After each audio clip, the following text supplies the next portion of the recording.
Hello, and welcome to the Tactical Minute. Today we are going to be looking at what went wrong for Ole Gunnar Solskjaer in the 2018-19 campaign. Manchester United started the season with Jose Mourinho in charge, but he was let go after 17 games and United sitting 11 points out of the Champions League places. To replace Mourinho, United brought in Ole Gunnar Solskjaer as caretaker manager. As a club legend, Solskjaer's primary job was to bring the smiles back to Old Trafford while United looked for a permanent manager. The Norwegian did that and then some. Winning 8 of his first 9 Premier League games, United would go on to set a club record with 9 consecutive away wins in Solskjaer's first 17 games, culminating with that famous night in Paris and former defender Rio Ferdinand calling on United's hierarchy to give him the permanent job. Get the contract out, put it on the table, let him sign it, let him write whatever numbers he wants to put on there, give him what he's done now since he's come in, and let him sign the contract and go. Ollie's at the wheel, man, he's doing it, he's doing his thing. Man United are back. United would shortly after name Solskjaer their permanent manager, but not until March 26th. As is well known, following the permanent appointment, United's form took a turn for the worse. The club won just 2 of their final 8 matches, and their underlying numbers weren't pretty either. What exactly caused this sudden drop of form for Solskjaer's United? Was he tactically inept? Was there too much pressure on him now that he wasn't the caretaker manager? Or was it simply the popular narrative from the media that he was given the job too soon and was out of his league? This narrative has become popular with Solskjaer's detractors, but like all narratives, over time, the facts begin to blur and the numbers actually tell a different story. What actually happened? Solskjaer inherited a squad that was very poor defensively. Through 17 games, United had already conceded more goals than they had the entire season before. But a look at their expected goals per game shows that this wasn't just a recent run of bad form. It was a problem that plagued this team for over a year, and they were lucky to not have conceded more in 2017-18. Mourinho's problems this season came about from his constant tactical tinkering. He never settled on a first-choice 11 and would change his formations between a 4-2-3-1, 4-3-3, and 3-5-2. Mourinho's system was very rigid and didn't feature a lot of pressing, especially in the final third. Rather than risk his players getting out of position trying to win the ball back, he preferred his players to drop back as the ball was advanced up the pitch.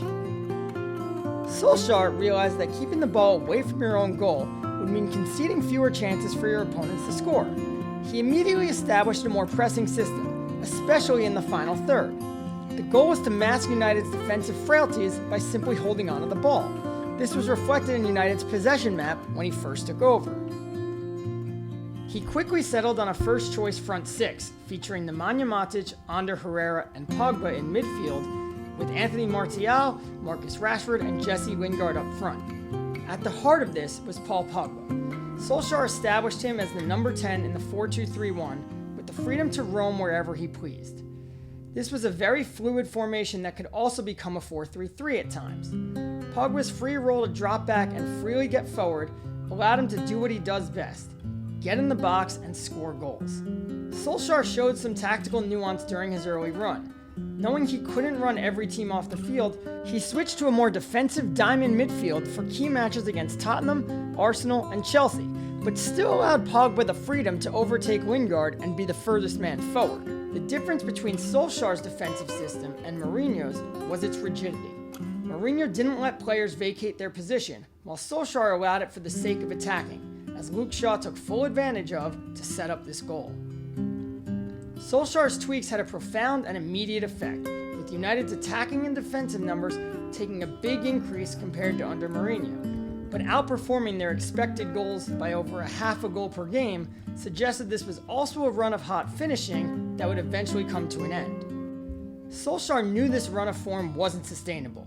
Injuries were going to happen, the squad was going to tire out, and eventually the results would stop going their way. That downfall began in the first leg of United's Champions League tie against PSG, when Jesse Lingard and Anthony Martial picked up first-half injuries. Their replacements Juan Mata and Alexis Sanchez didn't offer the pace to effectively press the visitors, and the result was PSG producing a thoroughly dominant 2-0 win. United would pull out a win against Chelsea in the FA Cup the following week, thanks to the diamond midfield and Paul Pogba, but things would go from bad to worse a week later against Liverpool. Injuries forced several changes to United's starting 11, and they didn't stop there. Solskjaer would be forced to make 3 changes before halftime due to injuries, and that doesn't include the biggest injury United suffered that day.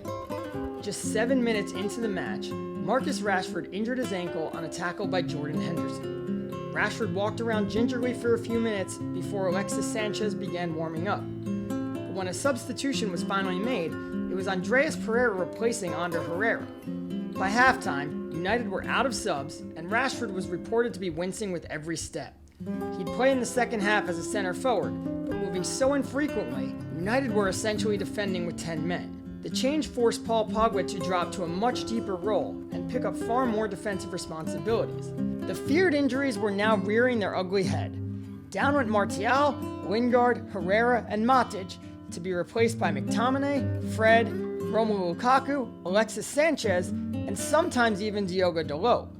Solskjaer continued to switch between a front 3 and a diamond midfield, but Lukaku's inclusion forced Rashford to play out on the right, a position where he's never been effective. The backup forwards didn't possess the pace or pressing ability of the starters, and though United were able to pull out 2 more wins against weaker opponents, the numbers dropped significantly. Without Matic and Herrera, Pogba had to drop deeper to help McTominay and Fred in midfield, and as a result, his offensive numbers continued to drop. United would prevail against PSG, but contrary to now popular belief, Solskjaer was not given a new deal until 2 games later. A 2-0 loss to Arsenal and a 2-1 loss to Wolves that knocked United out of the FA Cup were the last 2 games United played before Solskjaer was given a permanent deal. We already see United's underlying numbers dropping significantly once the injuries started seeping in. We also see that not only did their pressing per game drop, but their pressing success took a major fall as well. This was undoubtedly due to the absence of Ander Herrera and Jesse Lingard and the lack of pace of Lukaku and Sanchez. Solskjaer's first game in charge on a permanent basis came against Watford, a match where he was able to come the closest to naming his first choice front 6. Not by coincidence, United would win. United were now just 2 points off the Champions League places with 7 games to go, but at that point, it was now known that Ander Herrera wouldn't be returning to the team. Solskjaer decided to prepare for next season. Herrera was dropped for the next 4 games in favor of any combination of Matic, Fred, or McTominay, though it's telling that Herrera came back into the team when Chelsea came to Old Trafford with 3 matches to go and United's top 4 chances still very much alive.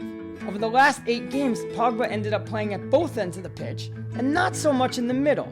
Despite this very taxing role, his shot-creating actions increased back to 5 a game. The problem for United was up front. With Anthony Martial and Marcus Rashford never fully recovering from their injuries, United failed to get any production from their forwards. Neither player pressed as much, with Martial's work rate particularly being absent to the point that Solskjaer was reportedly willing to sell him. There were no excuses though for Romelu Lukaku. The Belgian wasn't carrying any injuries and was playing in his favored center forward role. Even though United were getting him the ball more often than compared to the rest of the season, he wasn't doing anything useful with it. Considering Lukaku decided to quit United in March, perhaps he just wasn't interested. This was not a time where Solskjaer could afford to have his best players failing to play to their quality. Enter David De Gea. United's goalkeeper closed the season with an uncharacteristic, awful run of form. Saves that were typically routine for him were turning into goals, and wins were turning into drop points. Post-shot expected goals minus goals allowed is a metric that measures how well a goalkeeper is really doing. In 2017-18, De Gea put up an unsustainable plus 12.5. Not surprisingly, that number dropped at the start of the season, but when Solskjaer replaced Mourinho, his form improved once again. Once the injuries started hitting, De Gea's form mysteriously fell off a cliff. Despite perception, Solskjaer actually got his team back on track, and their numbers suggest they were good enough to win most of their games. Once players started returning from injury, Solskjaer was able to mostly right United's ship. Their numbers may not have equaled his early success, but were still better than what they were under Mourinho, especially the defensive numbers. What undid United was the fatigue up front preventing them from creating good chances, and De Gea's bad form failing to hold leads. Sometimes the most simple answer is the true one, and that's the case here. Solskjaer was ultimately undone by a lack of depth. His reserve players weren't good enough to play his preferred style of football, which led him to overplay his top players to the point of injuries and wearing them out. Once that happened, United couldn't recover, but Solskjaer now knew what he had to address for the next season.